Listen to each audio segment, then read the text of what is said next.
나가겠습니다. 하나님께서 여러분과 저에게 은혜 주시기를 원합니다. 계속 말씀드리고 있듯이 8장부터 11장은 에스겔 선지자가 환상을 통하여 유다가 심판당하게 될 것을 보고 증거하는 내용입니다. 그 가운데 11장은 환상의 결론이 되는 장입니다. 11장을 보면 8장부터 4장부터 11장까지의 내용을 한꺼번에 다 볼 수 있는 장이 11장입니다. 먼저 에스겔이 예언하던 그 시대에 예루살렘에 있는 고관들, 요즘으로 말하면 정치 지도자들은 어떠한 사람이었는가를 한번 살펴보기를 원합니다. 1절부터 4절까지를 함께 읽겠습니다. 그때 주의 영이 나를 들어 올려서 여호와의 전 동문 곧 동향한 문에 이르기로 보니 그 문에 사람이 25명이 있는데 내가 그 중에서 아술의 아들 여하사냐와 버나야의 아들 블야다를 보았으니 그들은 백성의 고관이라. 그가 내게 이르시되 인자야, 이 사람들은 불의를 품고 이 성 중에서 악한 꾀를 꾸미는 자니라. 그들의 말이 집 건축할 때가 가깝지 아니한즉 이 성읍은 가마가 되고 우리는 고기가 된다 하나니, 그러므로 인자야, 너는 그들을 쳐서 예언하고 예언할지니라. 아멘. 이스라엘 백성의 고관인 그들은 마음의 불의를 품고 있는 사람들입니다. 따라서 그들은 악한 꾀로서 백성들을 다스렸습니다. 곧 공공의 안전과 평화를 도모한다는 대의 명분을 걸고 실제로는 자기의 이익을 위하여 백성을 그릇 인도했던 자들입니다. 그들은 비록 백성들로부터 지위 높고 현명한 사람으로 존경받았을지라도 하나님께서는 그들이 어떤 사람인지 아시며 그의 적절한 형벌을 준비하셨습니다. 첫 번째부터 세 번째까지의 내용을 강의하다 보니까 오늘날 정치 지도자들하고 똑같아 라는 생각을 하게 됩니다. 특별히 여기에 3절 말씀에 집 건축할 때가 가깝지 않다라는 말은 이런 뜻입니다. 예루살렘의 멸망이 가깝지 않고 도리어 예루살렘이 안전하다라는 해석으로 너희가 바벨론에 잡혀갈 것이고 잡혀가거든 거기서 집을 짓고 혼인해서 살라고 한 예레미야 선지자의 예언을 비웃는 것입니다. 그러니 다시 한번 말씀을 드리면 집 건축할 때가 가깝지 않다라는 말은 예루살렘 멸망할 때가 가깝지 않고 도리어 예루살렘만이 안전하다라는 말을 백성의 지도자들이 하고 있다라는 것입니다. 또한 그들이 하고 있는 말은 이 성읍은 가마가 되고 우리는 고기가 된다는 말 역시 하나님의 경고를 무시하고 예루살렘은 가마솥과 같이 든든하고 자신들은 그 안에 있는 고기 같아서 이 예루살렘 성읍 안에 있는 한 그들은 어떤 위협으로부터 안전하다고 그들 스스로가 믿고 있었고 백성들에게 그렇게 말하고 있었다라는 겁니다.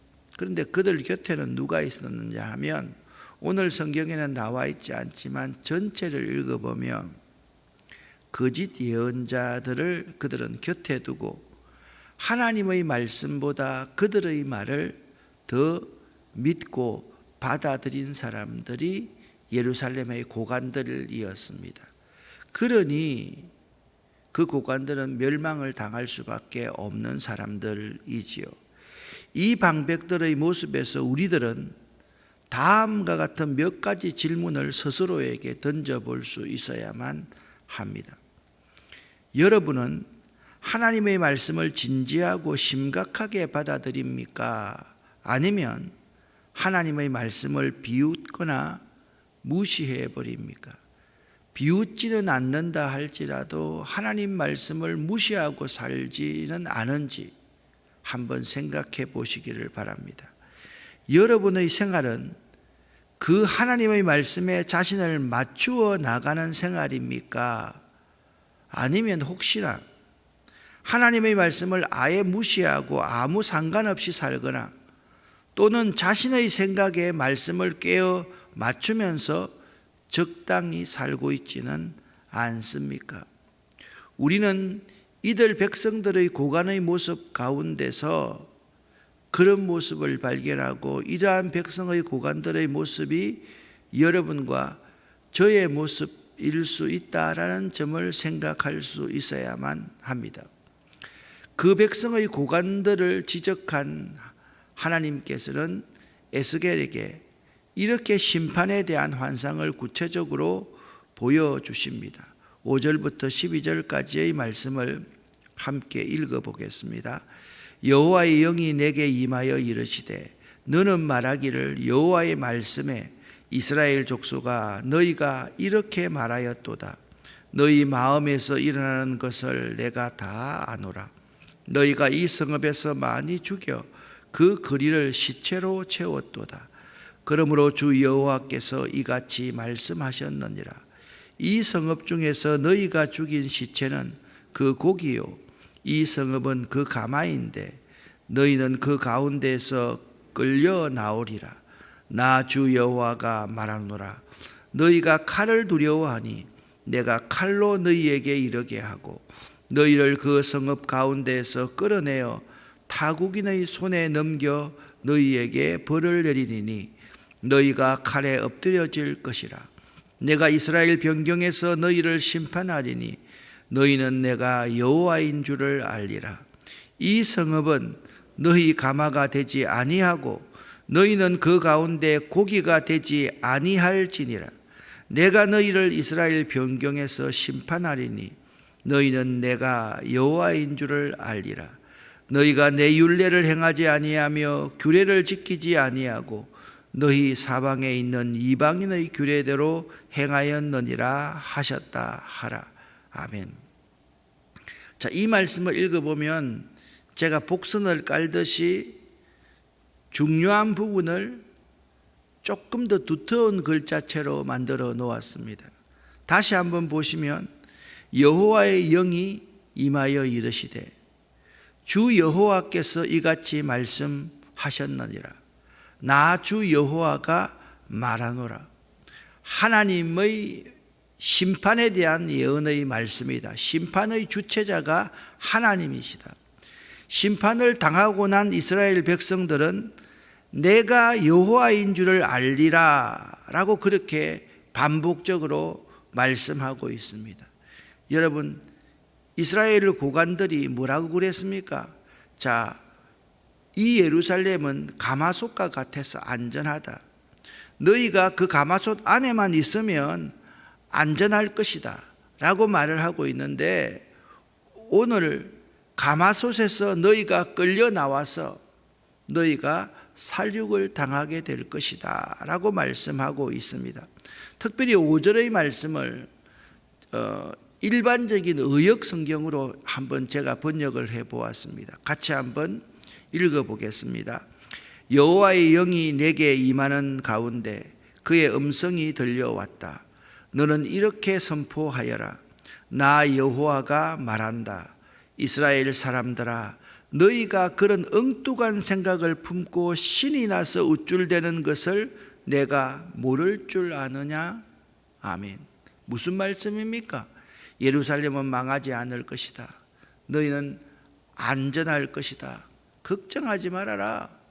그렇게 말하는 그 엉뚱한 생각을 하나님이 다 알고 계신다라고 말씀하고 있는 것입니다.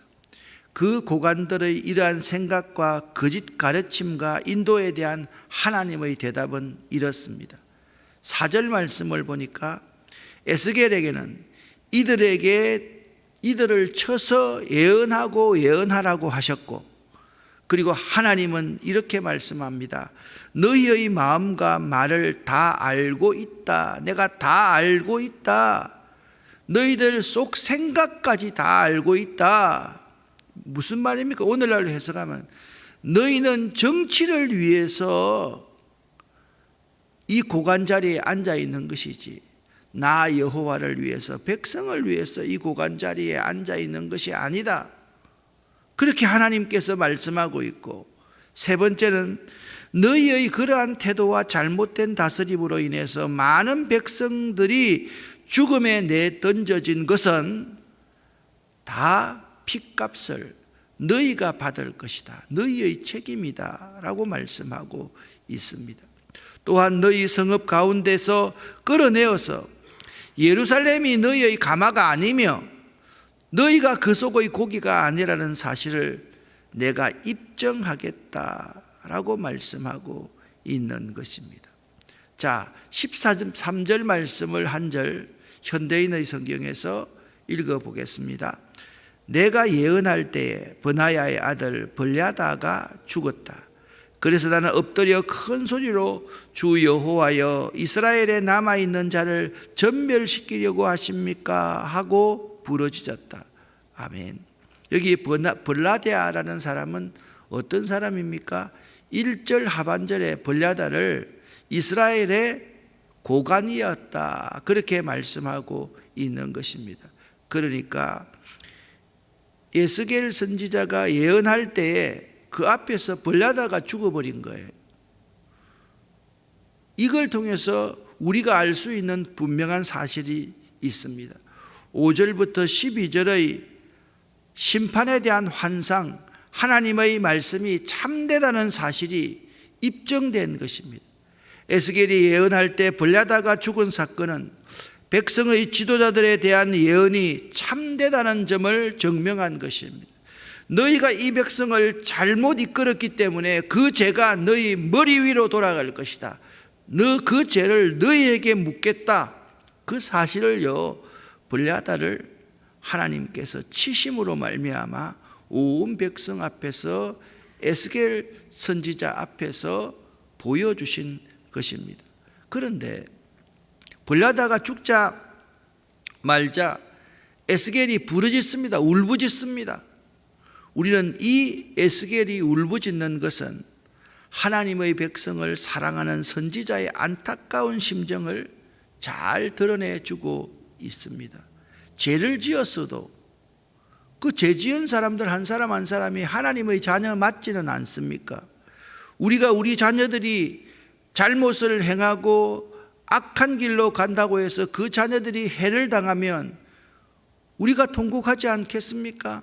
마찬가지로 하나님도 마찬가지인 것입니다. 선지자의 마음도 마찬가지였습니다. 아무리 하나님의 말씀을 무시한 벌야다의 죽음이라 할지라도 그 죽음을 당연한 것으로 받아들이는 것이 아니라 그가 진실된 선지자라면 에스겔처럼 안타까운 심정으로 하나님께 부르짖을 수 있어야만 할 것입니다. 자, 앞에서 허리에 먹줄을 찬 가는 베옷을 입은 심판자에게 하나님께서 뭐라고 말씀하고 있었습니까?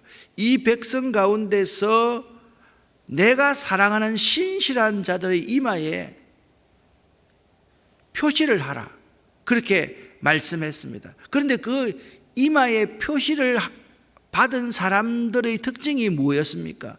그 백성들의 죄들 때문에 자기의 가슴을 치면서 슬피 우는 자들이었다. 그러니까 에스겔 선지자는 하나님의 인침을 받았던 사람임을 우리에게 보여주고 있는 것입니다. 15절 말씀을 여러분과 제가 현대인의 성경으로 같이 읽어볼 때 참 이게 15절 말씀을 읽으면요, 어처구니가 없다라는 말이 이런 말이다라는 것을 알 수 있을 겁니다. 함께 읽겠습니다. 인자야, 예루살렘에 남아있는 자들이 포로 생활을 하는 너와 내 종 동독에 대해서 이렇게 말하고 있다. 그들이 너무 악함으로 여호와께서 그들을 멀리 추방하시고 이 땅을 우리의 소유로 주셨다.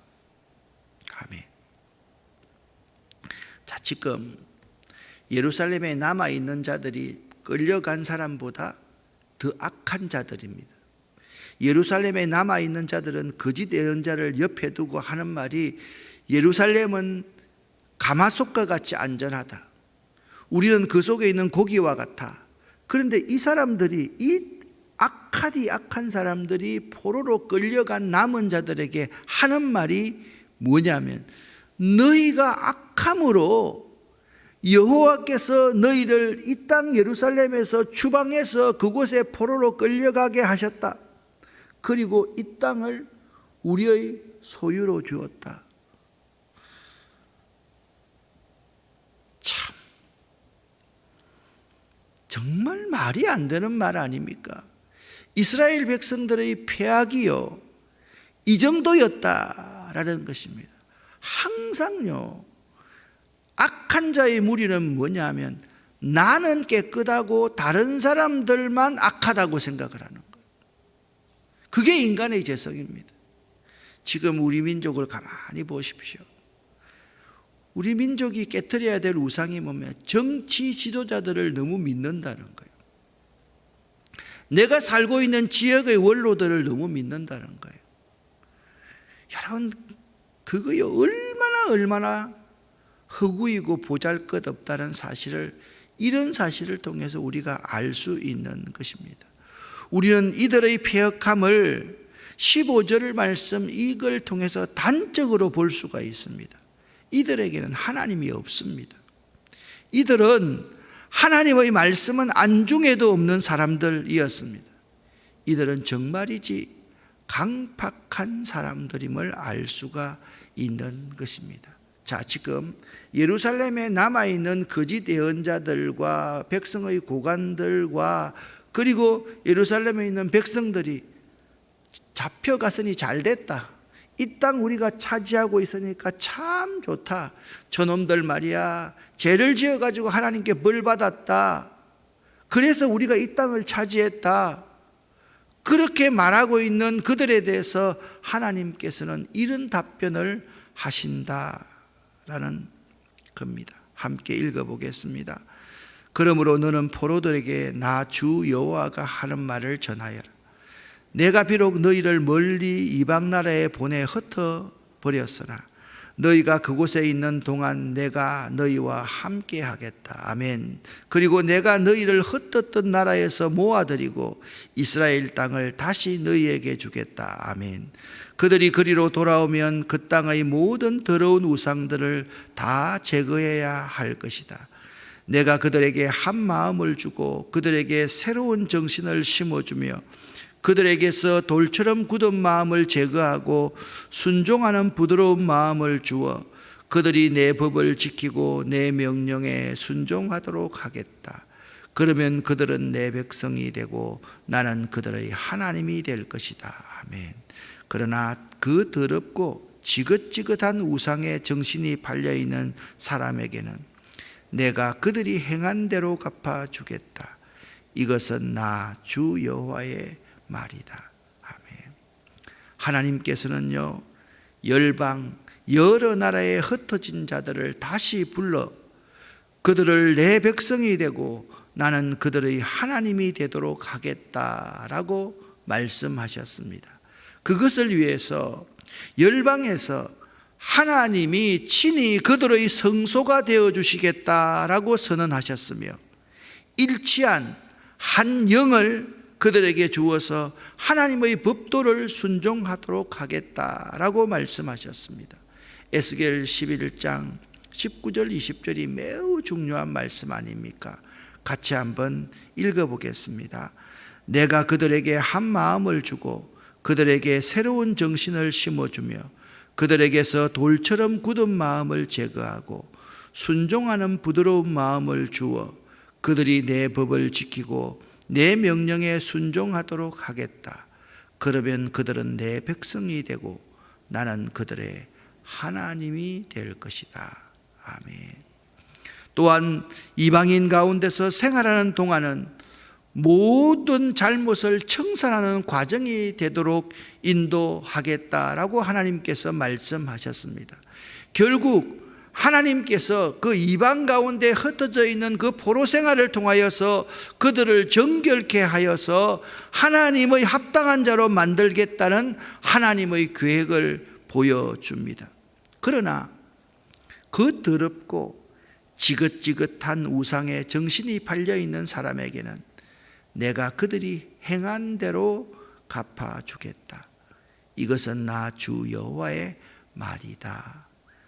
예루살렘에서 거짓 예언자들과 함께 적골 봐라 말이야. 죄 짓더니 하나님이 저들을 바벨론으로 쫓아버리셨다.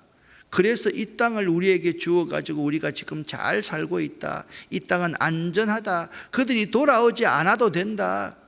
우리가 안전하게 잘 살면 될 것 아니냐 라고 말하는 그들에게 대답한 하나님의 말씀이 15절부터 21절의 말씀인 것입니다. 드디어 8장부터 시작한 환상의 결말이 22절부터 25절까지 해서 나와 있습니다. 함께 읽어보겠습니다. 그때 거룩 천사들이 날개를 드는데 바퀴도 그 곁에 있고 이스라엘 하나님의 영광의 광채도 그 위에 있었다. 그리고 여호와의 영광의 광채가 성에서 그 동편산으로 이동하여 머물렀다. 그리고서 여호와의 영이 나를 환상 가운데서 들어 올려 바벨론에 있는 포로들에게 다시 데려다 주었다. 그러자 내가 본 환상은 사라지고 말았다. 그래서 나는 여호와께서 나에게 보여주신 모든 것을 포로들에게 다 말해 주었다. 아멘. 여호와의 영광은요, 자, 이제 결론입니다. 여호와의 영광이 지성소 안에 있는 속죄소에 있는 그룹들 사이에서 떠났습니다. 그러니까 여호와의 영광이요, 여기 이제 성소라고 말하면 여기서부터 여호와의 영광이 구름처럼 있다가 떠나서 성전 문지방으로 간 거예요. 거기서 어디로 갔냐? 바깥에 있는 동편 문으로 옮겨갔고, 성읍 중에서 성읍 동편산인 감람산으로 이동했다. 자, 다시 한번 말씀드리면 굉장히 중요한 겁니다. 여호와의 영광이 지성소 안에 속죄소에 있는 그룹들 사이에서 떠나서 어디로 갔냐? 성전 문지방으로 옮겨갔고, 그 성전 문지방에서 햇볕이 들어오는 동편 문으로 여호와의 영광이 나가서 그 앞에 있는 감람산으로 떠나버렸다. 그렇게 말씀하고 있습니다. 이것은 하나님께서 유다 특히 예루살렘에 대한 그의 영광과 임재와 보호와 축복을 이제는 거두시고 심판하실 확실한 징표였습니다. 사랑하는 성도 여러분, 여기서 한 가지 우리가 한번 점검해 보고 나가십시다. 여러분의 가정에, 여러분의 사업터에 혹시나 여호와의 영광이 여러분이 처음 결혼하고 가정을 이룰 때, 처음 사업할 때 그때의 심정이 다 사라져버리고 여호와의 영광이 떠나서 저 멀리 다른 산에 있는 것은 아닌지 한번 생각해 보시기를 바랍니다.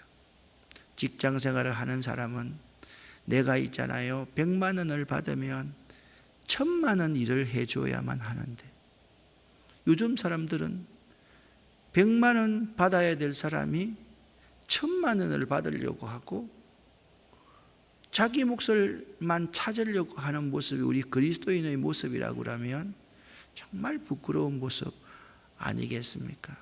이와 같이 성전을 성전되게 하고 예루살렘을 하나님의 성으로 일컬어지게 하던 것이 무엇입니까? 하나님의 영광 아닙니까? 우리 속에 하나님의 영광이 있을 때 내가 그리스도인이고, 내 속에 하나님이 거하실 때 내가 주의 종이고, 내 속에 하나님의 신이 나를 충만히 주장할 때 내가 그리스도인다운 삶을 사는 것이지, 내 속에서 하나님의 영광이 떠나버리면 내가 무슨 목사입니까? 내가 무슨 그리스도인입니까? 내가 무슨 성전입니까? 이제 성전과 예루살렘은 아무 가치도 의미도 상실해 버리게 되었다. 그걸 오늘 11장에서 말씀해 주고 있는 거예요. 여러분 어떻습니까? 이게 구약시대에 멸망당한 이스라엘 백성들의 모습뿐만이겠습니까? 이게 오늘날 우리들의 모습 아니겠습니까? 이 백성의 고관들이 우리들 모습이지 않습니까? 우리 하나님의 이 교회에 정말 여호와의 영이, 예수가 이 교회의 주인입니까? 여러분의 사업과 여러분의 모든 일터에도 그분이 주인인지, 하나님의 신이 거하는지, 혹시나 하나님의 신이 떠나버리지는 않았는지 한번 이 새벽에 곰곰이 생각해 보시고 회개하는 시간 될 수 있기를 예수 이름으로 간절히 부탁을 드립니다. 이것은 한국 교회의 문제라고 생각하지 마십시오. 이 사람의 문제다. 꼭 기억할 수 있기를 예수 이름으로 간절히 축원합니다. 기도하겠습니다. 하나님 아버지, 내가 섬기고 있는 이 아름다운 교회의 모습은 어떠한가? 하나님의 임재가 떠난 교회, 하나님의 임재가 떠난 그리스도인, 하나님의 임재가 떠나버린 고관들, 목회자들, 직분자들, 상상하기도 싫지만 이것이 우리의 현실임을 아버지 앞에 고백합니다. 그 가증한 일을 행한 사람은 하나님께서 자비도 긍휼도 없이 심판하시겠다라고 말씀하셨는데, 이제는 저희들이 돌이킬 수 있도록 회개하는 영을 저희에게 부어 주시옵소서. 예수 그리스도 이름으로 축복하옵고 간절히 기도 올립니다. 아멘.